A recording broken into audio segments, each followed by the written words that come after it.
owekitiibwa nabiyuna Muhammad sallallahu alaihi wasallam muzimu ku dduwa ze yayitirizanga okusoma rabbi zidni ilman warzuqni fahaman, ayi Allah nkusaba nyongere irimu kugireko n'okutegeera. Ebyo bigambo biri ebyo amakulu waliwo gwayinza okuba irimu nga tekuliko kola ki kutegeera. Oyo wabanga akwata omuzindalo tubonaabona naye nga irimu agirina temuli fahamu. Ngenda basigira ekifaananyi. Abazadde abamu akwata omwana we namusomesa alif ba oba neza abcd ezo biki ne 1 2 3 osobola okusomesa omwana nti alif ba nemuyitamu mirundi n'emirundi n'omuganda n'asoma n'abisoma nolaba nga alhamdulillah bisoma bulungi, n'obisiimuulako n'obissaako ng'obikyanze kati nga siini yekulembedde,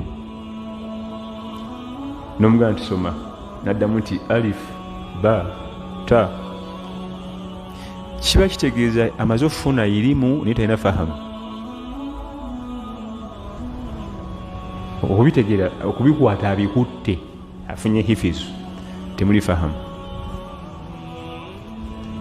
Oddamu buto n'olwanagana naye mpaka lwoli bicyanga naga nti kati siini kati eno siini eno nuuni eno hau nga niwo bitabulatabula bwoti abitegeera. Oba mukufa bakwata emizindalo mulimu abasomesa abafaanagana bwe batyo nga yakimanyi nti oluberera alifu yena okusooka bw'oteekawo siini agekyo kivu tekiriyo, yamanyi nti alifu yebeera alina hifizu talina fahamu. Ekintu ekyomutaana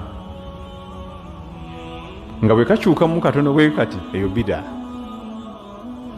kubanga yamanyi nti kijja kityo kubanga siini esooka wano walina kubawo alifu. Bwe kakyukamu kati obwo si busiraamu. Siini bwe kulembera teziba nyukuta za Kiwarabu nga si munziramu bibeere al-ilm wal-fahm. Kati ekintu bayo n'abawalimu nga ye ku byombi talinako neki si irimu si fahamu byonna tewuli n'akwata omuzindaalo n'olyoka owulira embaga olwo ne gujja bagira.